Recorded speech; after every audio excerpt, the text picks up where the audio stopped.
하나님의 일의도라는 놀라운 하나님의 입장으로 너희 인간들을 위해서 구원한 것이 아니다. 나의 이름 때문에 너희를 구원했다라고 말씀하시는 거예요. 우리도 함께 일으키시고 함께 앉히시겠다라는 것을 마르크스주의와 기독교 좌파들이란 책인데 거기 보면 교회를 공격할 때 하나님은 세습주의자라고 하던데 미쳤어요? 하나님이 무슨 세습주의자세요? 나의 갈 길 다가도록 434장입니다. 나의 갈 길 다가도록 예수 인도하시니 내 주 안에 있는 긍휼 어찌 의심하리요. 믿음으로 사는 자는 하늘 위로 받겠네. 무슨 일을 만나든지 만사형통하리라. 무슨 일을 만나든지 만사형통하리라. 나의 갈 길 다가도록 예수 인도하시니 어려운 일 당한데도 족한 은혜 주시네. 나는 심히 고단하고 영혼 매우 알아나 나의 앞에 반석에서 샘물 나게 하시네. 나의 앞에 반석에서 샘물 나게 하시네.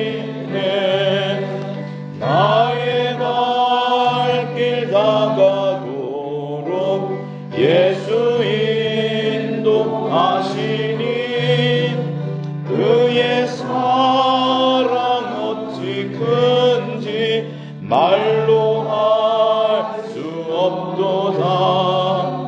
성령감화 받은 영혼 하늘나라 갈 때에 영영 부를 나의 찬송 예수 인도하셨네. 영영 부를 나의 찬송 예수 인도하셨네.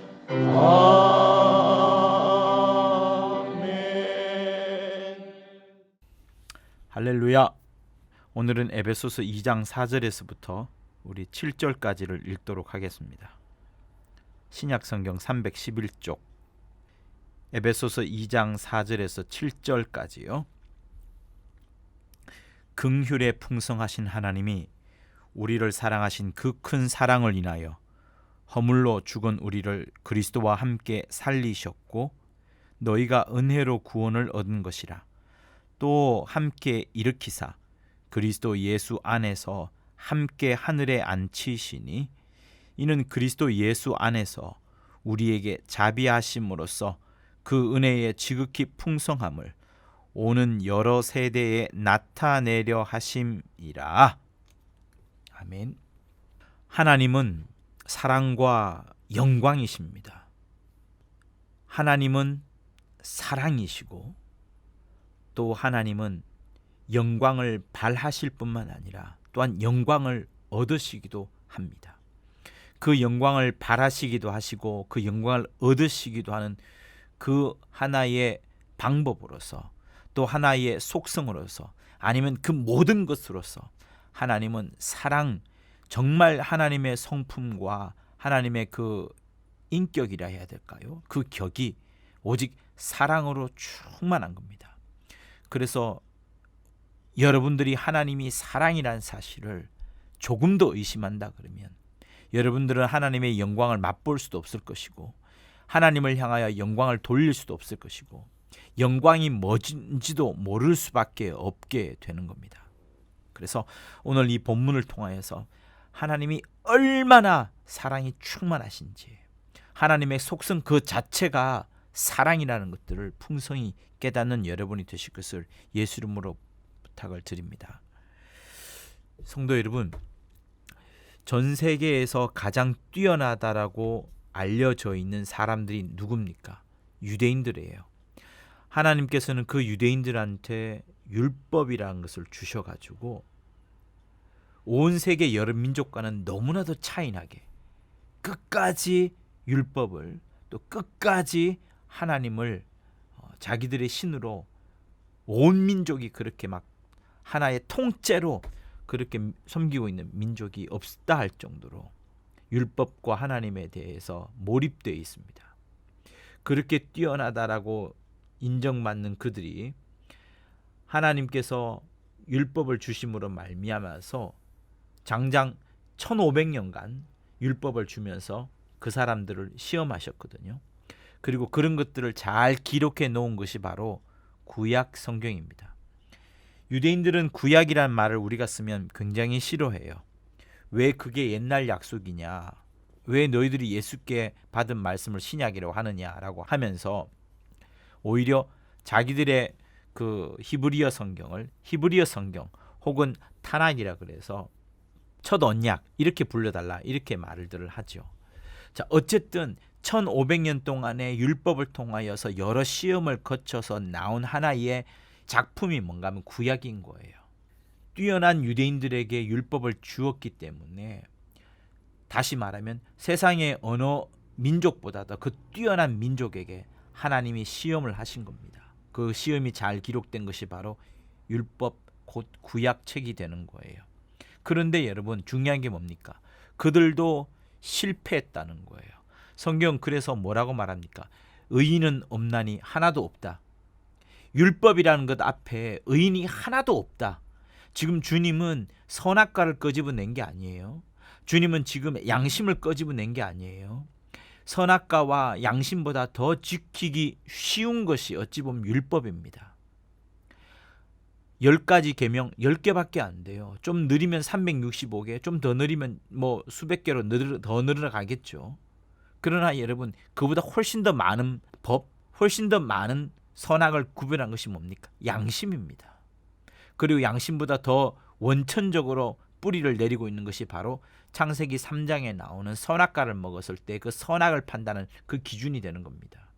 그런데 선악과라든가 양심보다 더 쉽다라고 말할 수밖에 없는 그 율법이 유대인들이 아무리 지키려고 했지만 다 못 지켰기 때문에 성경은 누누이 강조하기를 의인은 없나니 하나도 없다라고 강조 또 하고 뼛속 깊이까지 유대인들에게 그것을 각인시키고 있는 것이 성경입니다. 그렇다면 여러분, 오늘 이 본문 5절에 있는 것처럼 허물로 죽은 우리, 또 죽었다고 말합니다. 이게 어디서 나오나요? 1절에 또 나옵니다. 너희의 허물과 죄로 죽었던 너희를 살리셨도다. 죽었습니다. 죽었다고 말합니다. 다 죽었다는 거예요. 무엇이 죽었습니까? 영이 죽었다는 것을 말하는 거예요. 육체가 죽었다는 것을 말하지 않습니다. 육체가 죽었다면 여기서 죽었다고 말하지 않겠죠. 이미 죽은 사람들한테 무슨 말을 하는 겁니까?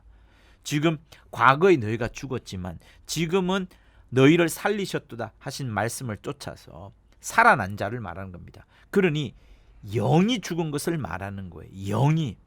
그러니까 뿌리가 다 뽑혀가지고 뿌리가 하나도 없거나 그 뿌리 뽑힌 나무를 땅에 심어도 마찬가지일 거고 바깥에 내놓아도 마찬가지일 것이고 생명이 지금은 붙어 있겠지만 마침내는 영원한 죽음 속으로 던져질 수밖에 없는 것이 그 뿌리 뽑힌 나무인 거예요. 다시 말하면 영이 죽은 자라는 것은 육체가 지금 당장에 죽지 않았다 할지라도 언젠가는 영원한 죽음으로 뿌리 뽑힌 나무처럼 죽을 수밖에 없다는 것을 말씀하는 거예요. 그런 과거의 우리였다가 허물과 죄로 죽었던 우리였다가 우리를 살려주셨다라는 것이 이제 본문에 나오는 겁니다. 그러니 여러분, 우리가 본질적으로 정말 복음을 알아야 된다, 진리를 알아야 된다라고 할 때 그 원천적으로 들어가서 먼저 알아야 되는 것은 무엇인가 하면 내가 과거에는 완전히 죽었던 자였구나. 성도 여러분, 여러분들이 하나님의 말씀을 받아들일 때 잔머리를 굴려가지고 이리저리 막 판단하고 그렇게 할 필요 없습니다. 과학적으로 또 깊이 논리적으로 파고 들어갈 필요 없어요. 그냥 믿으면 됩니다. 이게 하나님의 말씀이라, 이게 하나님의 진리라, 하나님께서 내게 직접 하시는 말씀이라 받아들이고 그대로 믿어야지 여러분 성경이 뚫리게 되고 하나님의 말씀이 정말 체험이 되고 역사되어지는, 여러분의 인생 가운데 역사되어지는 하나님의 살아계신 말씀이 되는 거예요. 그러니 본문에서 죽었던 너희를 살리셨다라고 하면 과거에 우리가 진짜 죽었던 자였구나, 그러나 지금은 살아났구나, 그렇게 정말 믿으셔야 되는 거예요. 그게 팩트인 것이고 그게 진리인 것이고 그게 사실인 겁니다. 그러니 허물과 죄로 죽었던 이 표현 속에서도 내가 예수 믿는다는 것은 과거에는 절망이었구나, 절망적인 사람이었구나, 절망의 인간이 나였구나라는 것을 정확하게 고백하는 것에서부터 시작하는 거예요. 그런 완전한 절망, 완전한 사망, 절대 죽음, 이 절망에서 출발해야지 시작이 제대로 되는 겁니다. 그러니 자기가 완전히 아무것 할 수 없는 무능력한 존재였다는 것에부터 시작을 하고 여기서부터 자각을 하고 고백을 하면서 그때부터 발걸음을 내딛는 것이 복음인 거예요. 그래야 복음을 이해할 수 있는 겁니다. 보세요.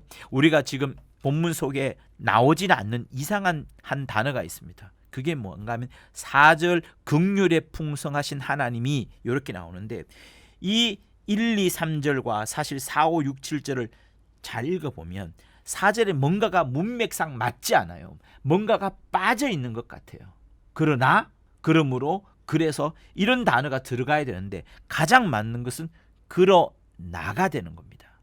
그러니 1절에서부터 3절까지의 완전히 죽었던, 우리 영이 죽었던 우리의 옛 모습에 대해서 적나라하게 표현하고 있는데, 그런데 4절에서부터 그러나라는 엄청난 대반전이 일어나는 거예요. 그래서 사실 원어 성경에 보면은 호대라고 해서 헬라어로 이제 호대라는 그 단어가 들어가 있어요. 그러나라는 뜻과 똑같습니다. 영어로 말하면 but이 되겠죠. beauty.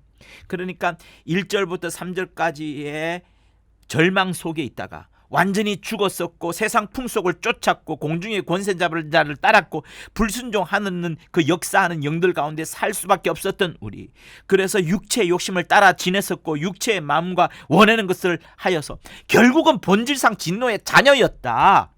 그러나 호대 완벽한 대조를 이루시면서 긍휼에 풍성하신 하나님이 우리를 사랑하신 그 큰 사랑을 인하여 허물로 죽은 우리를 살리셨고, 이렇게 되면서 복음이 지금부터 이제 시작되는 것이 4절부터 열려지는 겁니다. 그러니 4절부터가 진짜 복음인 거예요. 그러나 그 복음 전에는 무엇이 있습니까? 절망이 있는 거예요. 세상을 진단하기에 사망으로 갈 수밖에 없다는 그 진단이 1절부터 3절이 나오고 4절부터는 그 진단에 대한 하나의 하나님이 고쳐나가시는 방법으로 복음을 펼쳐내고 있는 겁니다. 그런데 여기서 중요한 부분이 있었어요. 우리의 영을 살리셨다. 우리의 영이 죽었던 우리가 이제 영이 살아난 것을 지금 말하고 있는데, 그런데 여기서 우리가 오해하지 말아야 될 중요한 부분들이 있습니다. 자, 하나님께서 우리를 결국은 긍휼에 풍성하신 하나님께서 우리를 사랑하신 그 큰 사랑을 인하여 우리를 살리셨고, 이렇게 말합니다. 긍휼에 풍성하신 하나님. 여러분, 하나님은 긍휼이 풍성하십니다. 사랑의 하나님은 긍휼이 풍성하십니다. 우리를 얼마나 사랑하신지 그 큰 사랑을 보내주셨는데, 그 큰 사랑을 보내주시기를 허물로 죽었던 우리를 예수와 함께 살리셨다. 너희가 은혜로 구원을 얻었다. 이렇게 말씀하시면서 우리를 굉장히 사랑하신다는 것을 말씀을 하고 있어요. 그러면서 우리를 구원해 내신 것을 이야기를 하고 있는데, 여러분한테 한번 묻고 싶습니다. 하나님이 왜 여러분을 진짜로 구원하셨을까요? 당신을 왜 구원하셨을까요? 내가 조금 잘난 면이 있을까요? 아니면 착하게 산 면이 있을까요? 내가 불쌍해서, 아니면 내게 어떤 사랑스러운 어떤 그런 근거가 있는지, 불쌍히 여김을 받을 만한 어떤 뭔가가 있는지, 그런 어떤 이유가 있지 않을까라고 생각할 수 있는데, 여러분 그렇게 보는 것은 내 입장으로 보는 거예요. 다시 말하면 인본주의적 입장으로 그것을 보기 때문에 내가 불쌍히 여김을 받을 수 있는 게 있는지, 사랑받을 뭔가가 있을 수 있는지 이렇게 보는 겁니다. 여러분 그렇게 보면 안 되는 거예요. 요즘 많은 사람들이 고양이를 키워요. 그래서 어떤 사람들이 유튜브를 할 때 집사야 나한테 밥 갖다 줘, 집사야 나한테 타워 만들어줘, 집사야 좋은 모래를 나한테 사다 줘, 이렇게 하면서 마치 고양이가 사람을 부리는 것처럼 그런 의인화해서 유튜브를 만드는 적이 있습니다. 재밌긴 하겠지만 여러분 관점이 바뀐 거예요. 왜 재미삽니까? 사실은 그게 아니거든요. 사람이 주인이고 고양이가 하나의 객체인데, 하나의 애완인데, 반려인인데 거꾸로 뒤집어서 말하니 무서워서 그러는 겁니다. 그러니 여러분 하나님의 입장에서 볼 때에 여러분 우리에게 왜 하나님이 구원을 역사하셨는지, 왜 하나님이 하나님의 자녀들을 건져내신지에 대해서 그 이유를 아셔야 되는 것이 필요한 거예요. 우리가 불쌍해서, 우리가 사랑스러운 어떤 구석이 있어서 이렇게 보는 것은 인본주의라고 제가 말씀드렸습니다. 고양이 집사를 잘못 알고 있는 고양이 같은 시각에서 보는 입장밖에 되지 않는 거예요. 만약에 그렇게 보게 된다면 하나님이 나를 구원하실 어떤 이유가 있거나 조건이 있거나 이런 것으로 우리가 착각할 수 있어요. 내가 사랑받을 만한 뭔가 있구나, 내가 불쌍히 여길 만한 어떤 근거가 있구나 라고 또 착각하게 되는 겁니다. 그거는 인본주의적 생각인 거예요. 그게 틀린 건 아닙니다. 그러나 성경이 보는 하나님의 입장에서의 그 정확한 하나님의 뜻이 아니고 하나님의 관점이 아니기 때문에 결국은 틀리게 되는 거예요. 그러니 정확하게 여러분들이 구원에 대해서 알아야 될 부분이 있는데, 그것이 정확한 답으로 해석을 해주고 있는 부분이 해석 차원이 아니죠. 분명히 해주고 있는 부분이 성경에 나오고 있어요. 그러니 여러분 내가 구원의 어떤 받는 데 있어서 내가 생각할 수 있는 주관적인 입장, 고양이 같은 입장, 이런 것이 아니라 정말 어떤 공적이고 어떤 객관적으로 하나님은 왜 내가 사람들을 구원하는지에 대해서 오늘 본문은 기록을 하고 있어요. 하나님의 입장에서. 그래서 여러분 에베소서에서 제가 늘 강조하지만 이 에베소서에는 처음에는 구속사적으로 보이고 어떤 인본주의적으로 보이지만 좀 더 면밀하게 더 깊이 들어가 보면 하나님의 일의도라는 놀라운 하나님의 입장으로 성경을 바라볼 수 있는 정말 감격적이고 충격적이고 깊고 엄청난 그 뜻들이 에베소서에 담겨져 있는 겁니다.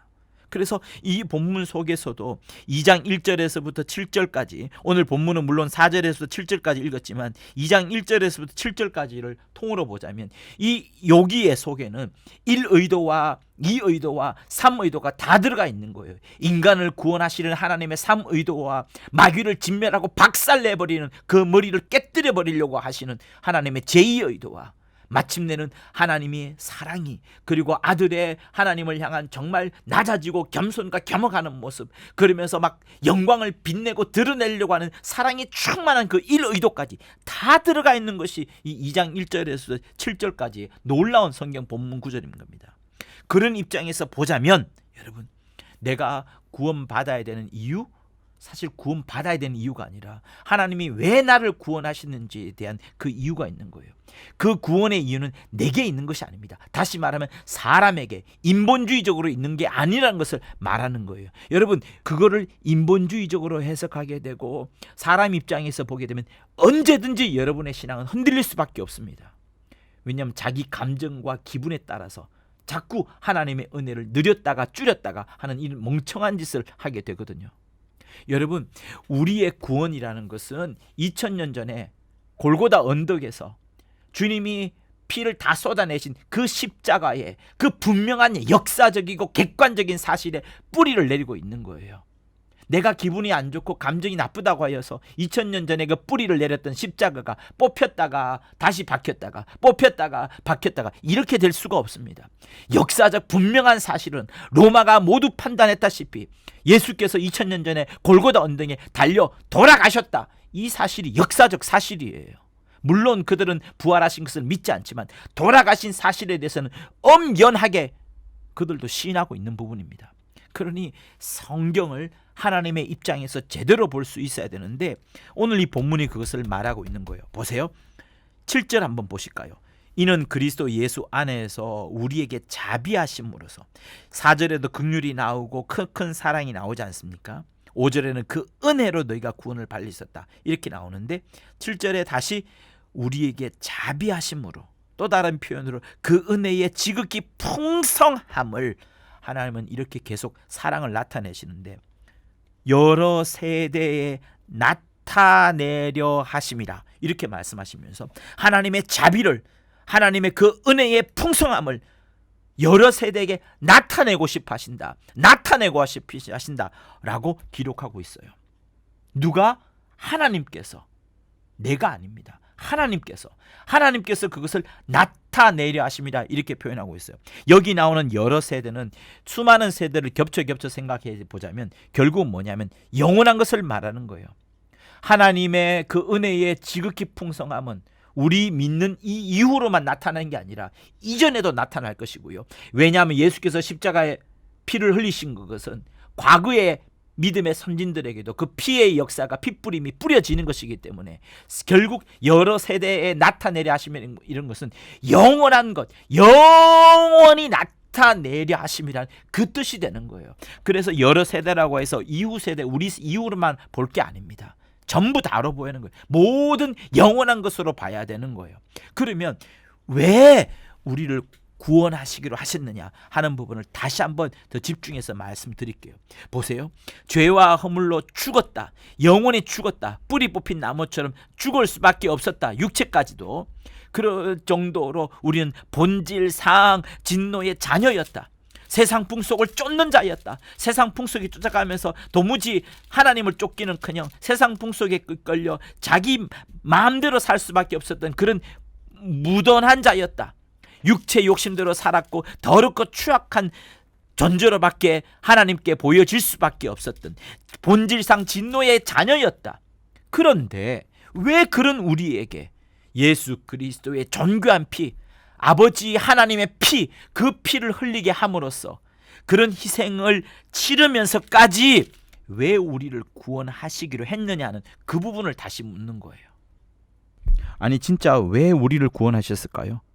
왜 진짜로 우리 인간을 구원하셨을까요? 바로 7절에 나오는 것처럼 여러 세대에게 나타내려 하심이라. 뭐를요? 자비하심을, 그 은혜의 지극히 풍성하심을. 또 뭐를요? 우리에게 은혜로 구원을 주심을. 또 무엇을요? 긍휼의 풍성하심을요. 또 무엇을요? 그 큰 사랑을 인하여, 그 크신 사랑을. 그러니까 하나님은 우리에게 보여주고 싶으신 거예요. 나타내고 싶으신 거예요. 영원히 나타내고 싶으신 거예요. 여러 세대 나타내고 싶은 것인 거예요. 긍휼을, 그 큰 사랑을, 은혜를, 자비하심을, 은혜의 지극히 풍성하심을 나타내 보이고 싶으신 거예요. 나타내 보이고 싶으신 거예요. 그게 바로 우리를 구원하신 이유가 되는 겁니다. 여러분에게 구원의 이유가 있는 게 아니라 하나님 당신에게 있는 거예요. 하나님에게 있는 거예요. 그래서 그것을 로마서 3장은 또한 잘 표현하고 있어요. 자, 로마서 3장을 한번 보도록 합시다.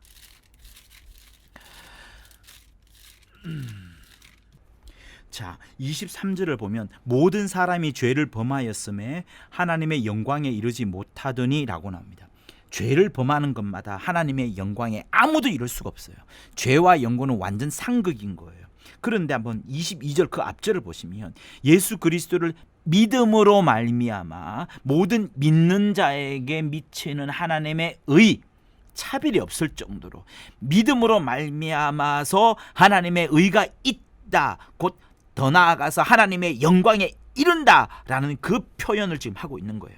그죠? 그리고 24절 그리스도 예수 안에 있는 구속으로 말미암아 하나님의 은혜로 값없이 의롭다 하심을 얻은 자가 되었느니라. 하나님의 은혜 때문에 우리가 값을 매길 수 없을 만큼 완벽하게 공짜로이지만 값을 매길 수 없을 만큼 의롭다 하심을 우리가 얻은 자 되었다. 누구의 힘으로? 예수 그리스도 안에 있는 그 구속하심으로 말미암아서 의롭다 되었고, 이 의로운 것 때문에 또 뭐까지 이루어진다고요? 23절에 의하면 하나님의 영광에 이르게 된다, 이 말을 하는 거예요. 그런데 여기부터 더 중요합니다. 보세요. 이 예수를 하나님이 그의 피로 인하여 믿음으로 말미암은 화목 제물로 세우셨으니, 예수를 피 때문에 화목 제물로 세우셨다라고 말씀을 합니다. 이는 하나님께서 길이 참으시는 중에, 왜 길이 참으십니까? 수많은 사람들이 죄의 가운데 머물렀고 의인은 없나니 하나도 없으니까 하나님께서는 화를 참으셔야 되는 거예요. 분노를 참으셔야 되는 거예요. 그의 진노를 쏟아부어도 되지만 참으시는 겁니다. 참으시는 중에 전에 지은 죄를 간과하심으로, 그냥 흘려보내심으로 인하여서 자기의 의로우심을 나타내려 하심이니, 보세요, 자기의 의로우심을 나타낸다, 이게 여러분 관건인 거예요. 아까 우리가 본문에서 읽었던 것처럼 여러 세대에 나타내려 하심이라. 무엇을 나타낸다고요? 긍휼을, 그 크신 사랑을, 하나님의 자비하심을, 그 은혜의 지극히 풍성하심을 나타내신다 하신 것처럼, 로마서 3장에도 있는 것처럼 우리의 죄를 간과하시고 예수를 화목제물로 세우심으로 인하여 우리가 하나님의 의를 얻게 되고, 마침내는 하나님으로 말미암아서 그 의를 가졌으니 하나님의 영광에 이를 정도까지 되었으니, 그러면서 자기의 의로우심을, 하나님의 의로우심을 나타내려 하심이라, 이렇게 말씀하시는 거예요. 자, 그리고 26절은 더 중요합니다. 얼마나 많이 반복하시는지 잘 한번 살펴보세요. 이때에 자기의 의로우심을 나타내사, 자기의 의로움을 나타내사, 자기도 의로우시며 자기의 의로움을 나타내시면서 하나님 당신께서도 의로움을 이제 또 나타내시면서 자기도 의로우시며, 또한 예수 믿는 우리 역시도 믿음 때문에 그 믿는 자를 의롭다 하려 하십니다, 이렇게 되어 있는 거예요. 여러분, 우리가 하나님을 믿는 그 믿음으로, 예수를 믿는 그 믿음 때문에 하나님께서는 그 믿음 하나를 보시고서 우리를 의롭다 하시는 거예요. 당신의 의로움을 드러내시는 것은 당연하거니와, 우리의 믿음, 하나님이 그렇게 우리를 사랑하시고 우리에게 자기의 의로움을 나타내신다는 것을 우리가 믿고 하나님의 그 풍성한 사랑을 우리가 만끽할 때에, 완전히 누릴 때에 하나님께서는 그 믿음을 보시고 우리를 의롭다 하시는 거예요. 의롭다 하시는 거예요. 그러니 여러분, 하나님은 계속해서 우리를 구원하시려고 하는 이유가 자기의 의로우심을 나타내려고, 자기의 의로우심을 계속해서 보여주려고. 여러분, 이게 핵심인 거예요. 그러므로 여러분 잊어버리면 안 됩니다. 우리의 구원이 제일 우선인 것은 하나님의 하나님다우심을, 하나님의 의로움을 나타내기 위하여라는 것을 놓치면 안 되는 거예요. 그걸 잊어버리면 안 되는 겁니다. 하나님의 의로움을 나타내기 위하여라고 했는데, 여러분 이걸 또다시 오해하시면 안 돼요. 하나님이 자랑이 부족하거나 칭찬받는 것이 부족해서 자기 자랑을 하시려고, 자기 의롭다고 뽐내시려고 그랬다는 게 아니에요. 여러분 잘 읽어보면은 하나님은 근본 속성이, 하나님의 그 성품이 처음부터 의롭기 때문에, 처음부터 사랑이 충만하기 때문에 그 의로우심이 자연스레 나타나는 거예요. 그렇게 하나님의 의로우심이 자연스레 나타나다 보니까 우리가 구원받게 되는 것이고, 그러면서 더더욱 하나님의 의로우심을 나타나게 된다, 이것을 말하는 거예요. 하나님 스스로도 나타내시긴 하지만 우리가 그 하나님의 의를 받으심으로 인하여 우리 역시도 또한 하나님의 의로우심을, 하나님의 하나님다우심을 나타낼 수밖에 없다는 것을 말하는 거예요. 이렇게 자연스럽게 드러나는, 자연스럽게 나타나는 하나님의 성품, 하나님의 속성을 이 에베소서와 로마서 3장은 지금 강력하게 외치고 있는 겁니다. 그래서 여러분, 우리가 옛날에 찬양도 부르지 않았나요? 신실하신 하나님, 신실하신 주, 나의 주 하나님은 신실하신 주님. 참 옛날에 그 노래 부르면서 많이 울었는데, 그렇게 신실하다든가 아니면 미쁘시다든가 의로우시다든가 은혜롭시다든가, 또 여기 오늘 본문에 있는 것처럼 긍휼에 풍성하시다든가, 우리를 사랑하신 그 크신 사랑 때문이라든가, 은혜로 구원함을 주시려고 한다든가, 아니면은 우리에게 자비하심 때문이라도 그 은혜의 지극히 풍성하심을 나타내려고 하신 그것들을 다 똑같은 표현으로 지금 말하고 있는 거예요. 전부 다 하나님의 아름다운 성품, 하나님의 그 풍성하신 속성을 그대로 말하고 있는 거예요. 디모데후서 2장에 보면 미쁘시다는 용어 나오죠. 미쁘시다. 그 미쁘시다는 것도 여러분 똑같은 말인 거예요. 미쁘다 이 말이요 라고는 그 말 역시도 하나님의 그 의로우심을 나타내시는 거, 하나님의 신실하신 미쁘심을 다 나타내는 그 표현인 겁니다. 보세요. 그렇다면 하나님께서는 자기의 의로움을 나타내시려 여러 세대에 당신의 그 풍성하신 사랑을, 은혜의 풍성하심을 나타내시려 이렇게 했다 그러면, 여러분, 우리가 받은 구원이 과연 우리 신앙생활의 완전한 목적이 됩니까? 구원만 받으면 끝 이렇게 될 수 있나요? 우린 늘 그런 표현을 하곤 하고 또 듣기도 하지 않습니까? 구원만 받으면 끝인가요? 아닙니다. 그건 역시 고양이 집사를 엉뚱하게 생각하는 고양이의 그 바보 같은 생각인 거예요. 베레 아카데미에 의하면 돼지 생각밖에 되지 않죠. 주인이 나를 위해서 계속해서 먹이를 공급해 주는구나. 꿀꿀꿀.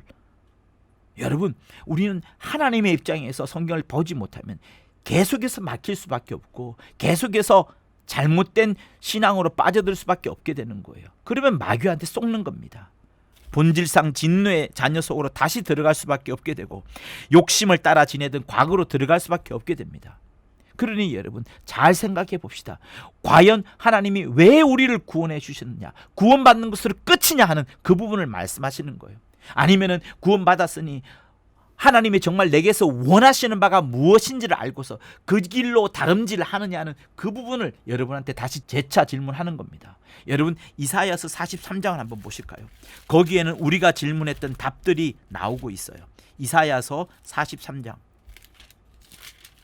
구약 성경 1018쪽 정도에 있습니다. 자, 7절 볼까요? 무릇 내 이름으로 일컫는 자, 곧 내가 내 영광을 위하여 창조한 자를 오게 하라. 그들을 내가 지었고 만들었느니라. 이렇게 말씀합니다.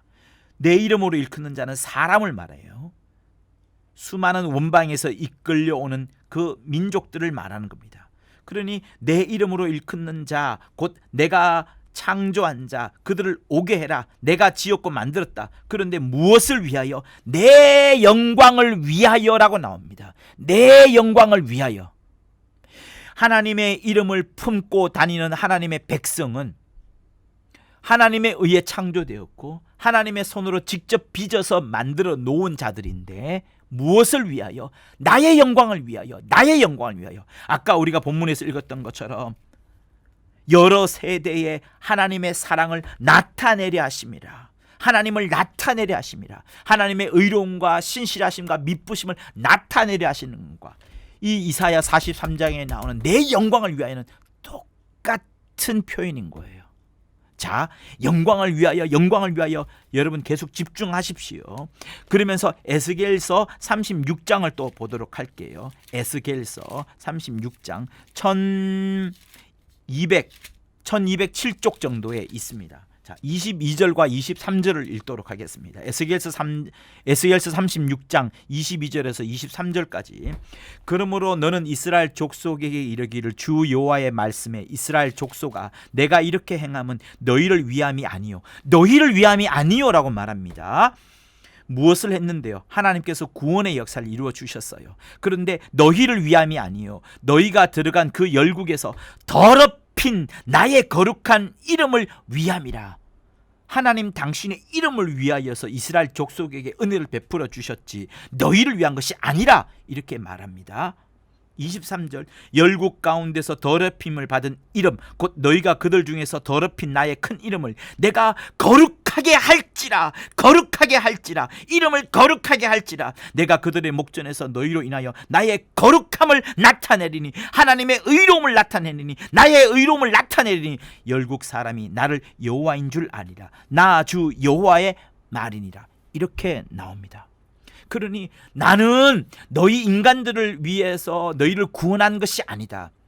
너희가 더럽힌 나의 이름 때문에 너희를 구원했다라고 말씀하시는 거예요. 그 이름 때문에, 사람에 의해서 더럽혀진 그 이름 때문에, 그 이름을 어떻게 하시려고 하시는데 그 이름 때문에 너희를 구원했고 그 이름을 다시 높이기 위해서 너희를 구원했다라고 말씀하시는 거예요. 그러니 우리 성도를 향하여서 하나님이 원하시는 가장 끝점은 무엇인가 하면 우리의 구원으로 끝 이게 아니라 구원한 우리를 향하여서 구원받은 성도들이 마침내는 너희들이 과거에 죽었던 너희들이 나의 이름을 더럽혔으니까 그 더럽힌 이름을 다시 영광을 돌리기 위하여 그 이름의 영광을 돌리기 위하여 그 영광을 돌리는 자로 만들기 위하여서 내가 너희를 구원한 것이다.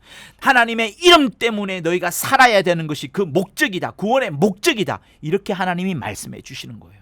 그러니 우리가 하나님께 영광을 돌리는 삶을 살도록 우리 삶을 정말 충만하게 살아야 되는 겁니다. 그게 구원받은 자의 도리인 거예요. 그러니 내가 구원받은 것이 목적이 아니라 하나님의 이름에 영광을 돌리는 것, 그 이름을 높여드리는 것이 구원의 목적인 거예요. 구원 그 자체가 목적이 아니라 하나님께 영광을 돌리는 삶이 정말로 이 본문이 성경이 말하는 바인 겁니다.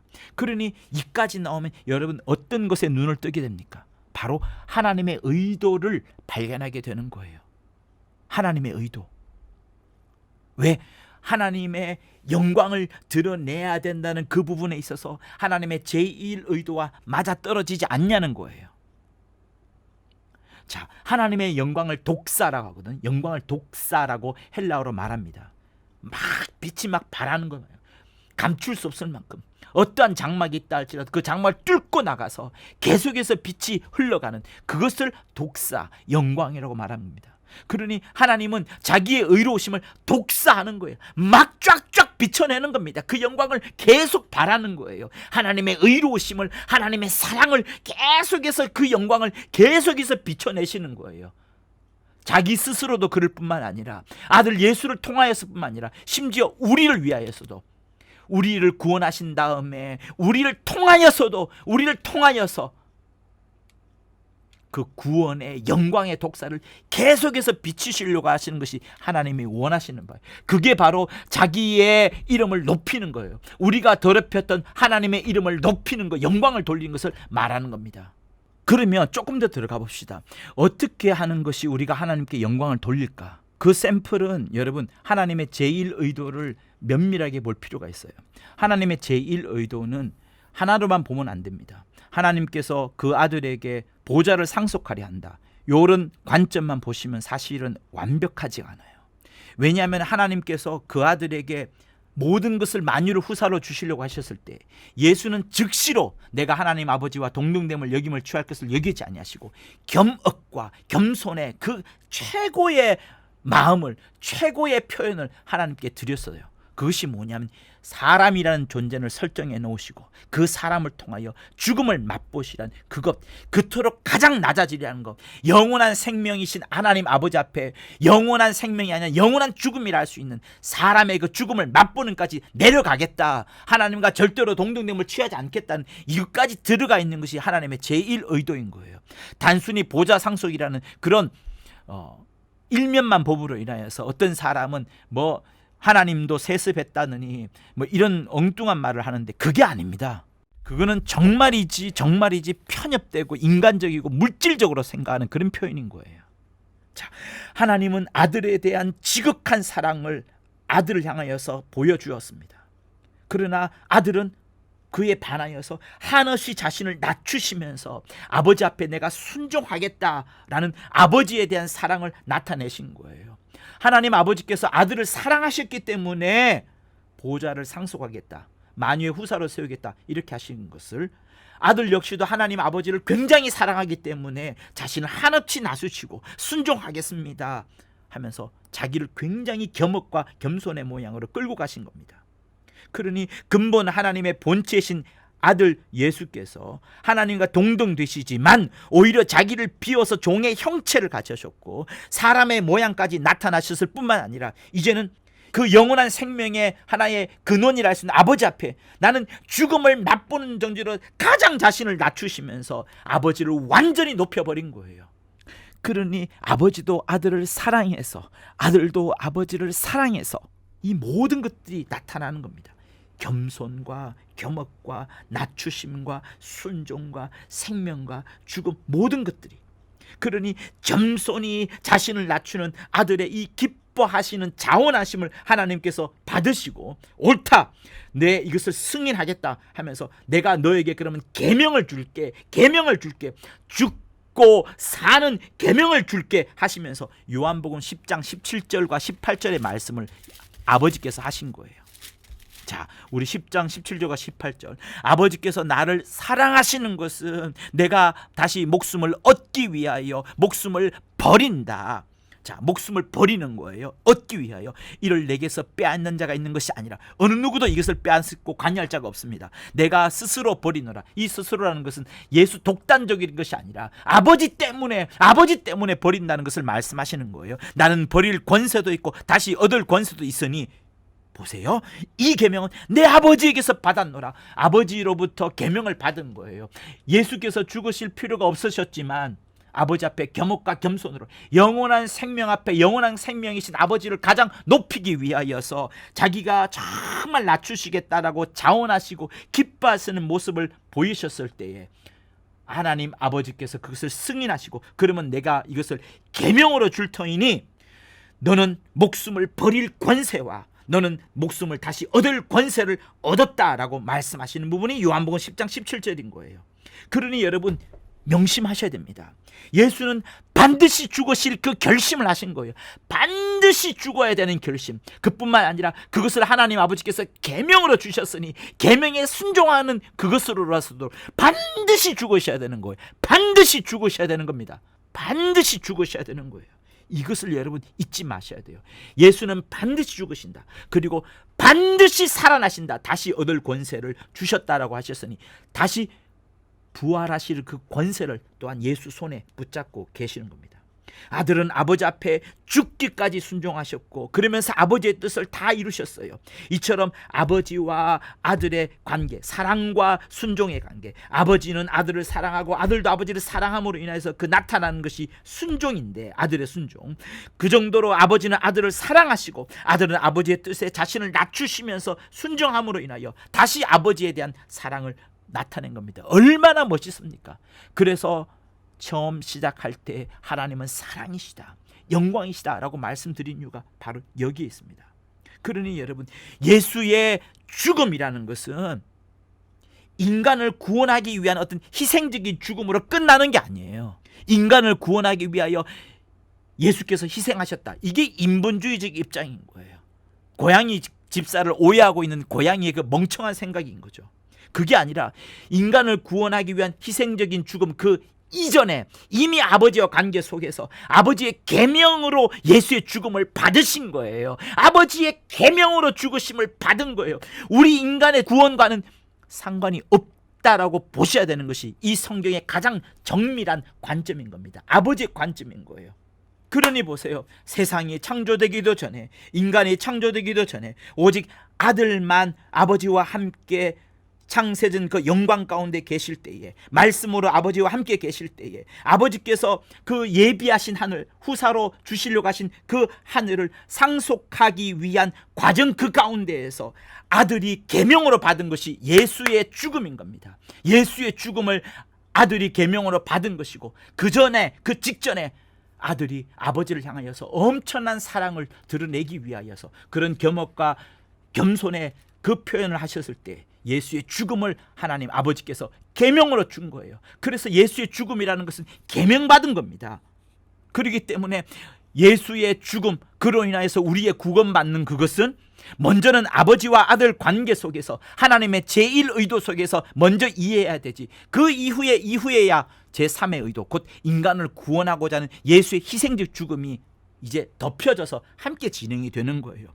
예수께서 죽으신 이유는 아버지가 아들을 위하여 창세전에 예비하신 그 영광스러운 하늘 보좌에 오르기 위하여서 먼저 거쳐야 될 하나의 현관과 같은 것이 죽음인데, 그 죽음을 밟는 순간 하나님 아버지의 계명이 이루어지는, 하나님 아버지의 뜻이 이루어지는 그것을 말씀하는 겁니다. 자, 그리고요, 여러분, 여기서 끝나지 않습니다. 하나님의 의도가 여기서 끝나지 않아요. 잘 보시면 6절에 있습니다. 또 함께 일으키사 그리스도 예수 안에서 함께 하늘에 앉히시니. 여러분, 정말 잊지 마세요. 하나님이 우리를 살리시는 그것만도 감사 또 감사할 법인데, 왜 감사가 터져 나와야 되나요? 왜 영광이 터져 나와야 되나요? 우리가 에베소서 1장과 3절에서 읽었던 우리의 본 모습이 뭡니까? 진노의 자녀잖아요. 아무것도 아니잖아요. 본질상 진노의 자녀잖아요. 죽었던 우리잖아요. 그런데 우리를 살리신 것만도 감사한데, 여기서 예수와 함께 일으키사 그리스도 예수 안에서 함께 하늘에 앉히시기까지 하시겠다고 지금 말씀하시는 거예요. 이 앉힌다는 표현을 여러분 그냥 보시면 안 됩니다. 어떻게 봐야 되느냐? 20절 한번 보세요. 그 능력이 그리스도 안에서 역사하사 죽은 자들 가운데서 다시 살리시고 하늘에서 자기 오른편에 앉히사 모든 정사와 권세와 능력과 주관하는 자와 이 세상뿐 아니라 오는 세상에 일컫는 모든 이름 위에 뛰어나게 하시고 만물을 복종케, 그 발 아래 복종케 하셨다 하신 그것과 똑같이 일맥상통하는 거예요. 그러니 여러분, 우리를 앉히신다 할 때는 예수의 앉히심과 똑같은 거예요. 이 영광과 똑같은 것을 우리에게 예비해 놓았다는 겁니다. 여러분이 뭔데요? 여러분이 뭔데요? 우리가 구원받기만 위하여서 아닌 거예요. 그래서 하나님은 예수의 희생적 죽음만으로 끝나는 그런 제3의 의도로 끝나는 그 부분을 말씀하시는 것이 아니고 제1 의도가 함께 포함됐기 때문에 그 영광스러운 보좌에 우리도 함께 일으키시고 함께 앉히시겠다라는 것을 6절에 기록하고 있는 거예요. 그러니 예수의 그 죽음이라는 권세와 함께 다시 뭐라고요? 얻을 권세, 곧 부활의 권세까지 향해 가는 겁니다. 예수의 죽음 자체는 아버지께 복종하기 위한 것이었고, 이제 부활하셔서는 아버지께서 예비해 놓은 그 하늘, 그 만유 속으로 들어가기 위한 과정으로 부활이 있는 거예요. 그래서 예수께서 나는 부활이라 라고 요한복음 11장에 말씀하셨던 것은 단순히 죽었다가 살아나는 그것을 말하는 게 아니에요. 죽었다가 살아나는 그 정도를 말하는 게 아닙니다. 영원한 생명을 가지신 이가 잠시 죽음을 맛보기 위하여, 절대로 죽음을 맛볼 수가 없는데 죽음을 맛보기 위한 존재로서 아버지의 계명을 받아들였고, 아버지의 죽음의 계명을 받아들였고, 그 이후에는 내가 목숨을 얻기 위하여 목숨을 버린다 하신 그것처럼 무덤에서의 단순한 부활이 아닙니다. 영원한 생명을 얻기 위하여 하늘 보좌에 오르신 그 목적 때문에 여러분, 내가 다시 살아나리라, 내가 부활이라 하는 그 말씀을 하시는 거예요. 그러니 여러분, 정말 놀랍지 않습니까? 예수의 죽음 속에는 조그만 씨앗처럼 예수의 부활이 감춰져 있고, 예수의 부활을 위하여서 마침내 하늘 보좌를 상속하기 위하여서 그 앞에 가다 보니 예수의 죽음까지 있는 이 놀라운 비밀을 여러분 정말 감격스럽게 여러분 심장 속에, 여러분 영혼 속에 다가오지 않냐 하는 말씀인 겁니다. 부활에 이른 다음에 보좌까지, 그 상속하실 보좌까지 직행하시는 그 주님의 즐거움의 모습이 여러분 눈에 선하지 않습니까? 그러니 여러분, 결국 뭡니까? 예수의 죽으심은 우리를 구원하기 위함도 있지만 그 차원을 넘어서서 하나님 아버지의 영광을 위하여서 너희가 더럽힌 나의 이름을, 예수 내 아들인 영광을 다시 돌릴 것이기 때문에 그 영광을 위하여서 너희도 쓰임을 받았으니 너희도 구원하는 것이다, 이렇게 주님이 말씀하시는 겁니다. 예수의 죽으심의 목적은 결국은 부활하사 하늘 보좌에 오르시는 거예요. 인자로 오신 것은 부활 때문에, 인자로 오셔야 죽을 수 있기 때문에, 죽으셔야 부활할 수 있기 때문에, 그러면서 하늘 보좌에 오르시는 하나님 아버지의 뜻을 다 이루어 가시는 겁니다. 그러면서 모든 이름이 예수 이름 앞에 무릎을 꿇고 모든 입술이 예수의 이름을 높이는 그 놀라운 역사가 빌립보서 2장에 막 촘촘히 박혀있지 않습니까? 이 놀라운 것들을 여러분 정말 진리로 받아들여야 되는 거예요. 그렇다면 이제 우리의 목적이 뭡니까? 성도가 해야 될 일 뭐예요? 정말 하나님께 영광을 돌려드려야 되는 거예요. 그 하나님의 이름을 높여야 되는 겁니다. 하나님의 제1 의도에 깊이 천착하여서 예수의 겸손과 겸역을 받아들여서 정말 죽기까지 하나님의 말씀에 순종하고 그러면서 죽음을 계명으로 받았던 주님의 모습처럼 정말 하나님을 기뻐하는 마음으로, 하나님을 사랑하는 마음으로 내 삶의 순종과 복종이 나타나는 그런 역사가, 성령의 충만한 역사가 내 삶 가운데 있어야 되는 것을 말씀하는 겁니다. 그것이 하나님의 영광을, 하나님의 독사를 계속해서 만방에 비추는 그 일이 되는 거예요. 그래서 조금 더 여러분 여기서 어떻게 하면 하나님의 이름을 빛내게 하느냐, 어떻게 하면 하나님의 일 의도를 잘 내 삶 가운데 드러내게 하겠느냐. 오늘 이 본문에 있는 것처럼 여러 세대의 하나님의 그 은혜를, 하나님의 그 풍성하신 긍휼과 사랑을 어떻게 하면 드러낼 수 있을까 하는 그 부분을 더 말씀드리고 싶은 거예요. 정답은 뭡니까? 본문처럼 하시면 돼요. 하나님의 성품인 사랑을 마음껏 전파하세요. 여러분의 삶을 통하여서, 여러분의 입술을 통하여서, 여러분의 속에 있는 예수 그 형상을 여러분 속에 한 문화처럼 깊이 새겼다가 그 사랑을 마음껏 전하세요. 또 예수의 능력과 예수의 권세를 예수 이름으로 드러내십시오. 귀신을 쫓아내고 병을 고치고 하나님의 이름을 마음껏 찬양하고 그렇게 하세요. 또 하늘에서 뜻이 이룬같이 땅에서도 이루어지이다 하는 것처럼 하늘에서 이미 하나님 아버지의 뜻이 이룬 것 같이 이제는 이 땅에서 이루어져야 됩니다. 예수께서는 다 이루셨어요. 이제 남은 것은 우리 차례입니다. 그래서 이 땅에서 음부의 권세가 이기지 못하는 교회로서의 독특한 역할을 할 때에, 그런 삶을 우리 성도가 살아낼 때에 그때 하나님의 영광이 드러나는 거예요. 하나님의 이름을 높이는 거예요. 제1 의도는 하나님의 이름이 한없이 영광을 받게 되는 그것을 말씀하는 겁니다. 그러려면 여러분 우리가 어떻게 돼요? 자기 손해, 자기가 좀 손해 많이 보고 다치는 것, 이런 희생이 따라오는 것, 이런 건 당연히 감수하는 겁니다. 능히 할 수 있는 거예요. 무엇 때문에?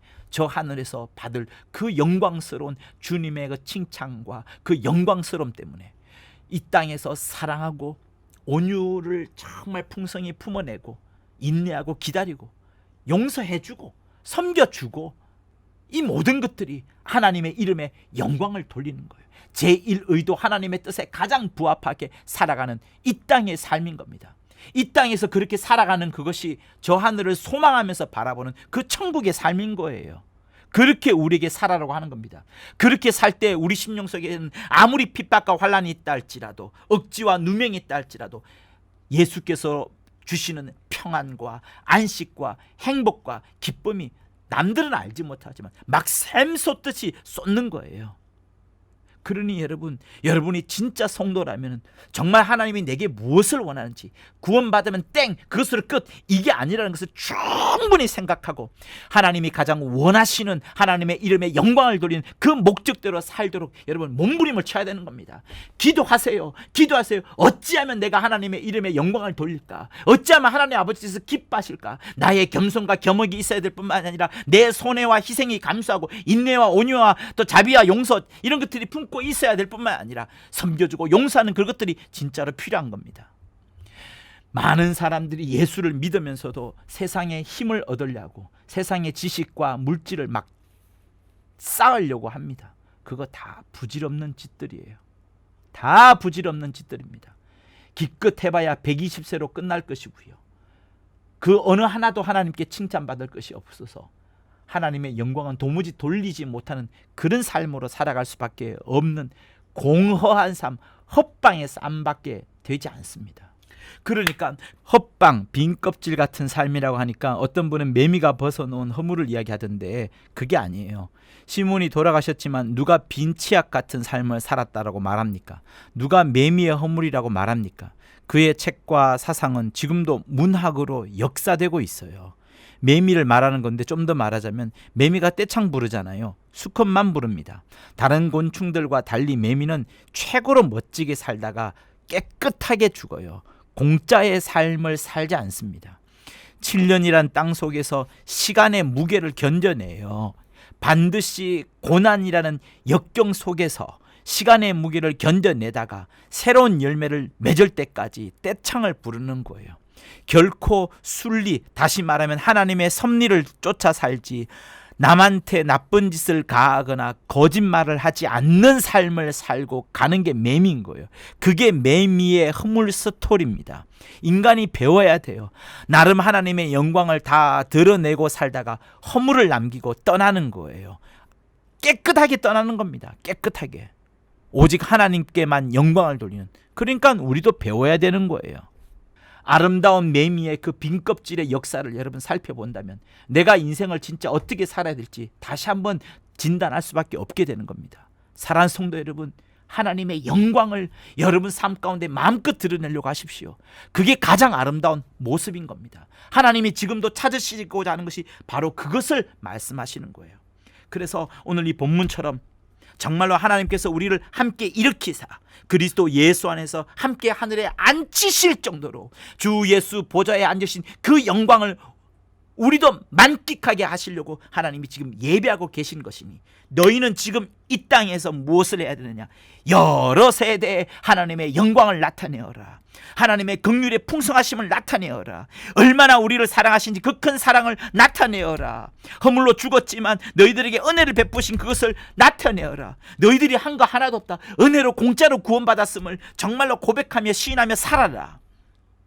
우리에게 자비를 베푸심을 너희는 나타내어라. 은혜의 지극히 풍성함을 나타내어라. 그 영광을 나타내어라. 이렇게 말씀하시는 겁니다. 일생 여러분의 삶이 또 오늘과 내일 이 한 주간의 삶이 여러분의 자손, 여러분이 가르치며 양육하는 제자들의 삶이 오직 하나님께만 영광 돌려지는 하나님 아버지만을 기쁘게 하는 거룩한 삶이 될 것을 예수 이름으로 부탁을 드립니다. 할렐루야. 하나님 아버지, 하나님의 풍성한 성품인 사랑과 자비와 긍휼과 그 풍성하신 은혜를 우리가 마음껏 배웠사오니 하나님의 자녀인 우리가 그 사랑을 마음껏 또한 전파하고 성령으로 증거하는 삶을 살아갈 수 있도록 역사하여 주시옵소서. 예수 이름으로 우리에게 능력과 권세를 주셨사오니 그 이름으로 더러운 귀신을 쫓아내고 병을 고칠 수 있도록 역사하여 주시옵소서. 하늘에서 뜻이 이룬 것 같이 땅에서도 이루어지이다 라고 주 예수께서 주기도문으로 가르쳐 주셨사오니 우리의 삶이 주 예수 하늘에서 이루신 그 뜻처럼 이 땅에서도 하나님 아버지의 뜻을 이루어가는 삶을 살아가도록 도와주옵소서. 이를 위하여서 교회로서 똘똘 뭉쳐서 이 땅에서 음부의 권세가 이기지 못하도록 하나님께서 말씀하셨사오니 교회의 성도로서 그리스도의 몸으로서 하나님 아버지의 영광을 드러내는 삶을 살아가도록 도와주시옵소서. 그 이름을 빛내고자 나를 통하여서 누명을 쓰거나 나를 통하여서 오명을 바라는 그것이 아니라 하나님의 이름의 영광을 드러내는 우리의 삶이 되도록 역사하여 주옵소서. 예수 이름으로 기도하였습니다. 이제는 우리 주 예수 그리스도의 은혜와 하나님 아버지의 극진하신 사랑과 성령의 감화 감동 교통케 하심이 그 은혜의 지극히 풍성함을 그 하나님의 이름의 영광을 마음껏 나타내려 하는 성도들 위해 영원토록 함께 있을지어다. 아멘. 감사합니다.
하나님의 일의도라는 놀라운 하나님의 입장으로 너희 인간들을 위해서 구원한 것이 아니다. 나의 이름 때문에 너희를 구원했다라고 말씀하시는 거예요. 우리도 함께 일으키시고 함께 앉히시겠다라는 것을 마르크스주의와 기독교 좌파들이란 책인데 거기 보면 교회를 공격할 때 하나님은 세습주의자라고 하던데 미쳤어요? 하나님이 무슨 세습주의자세요?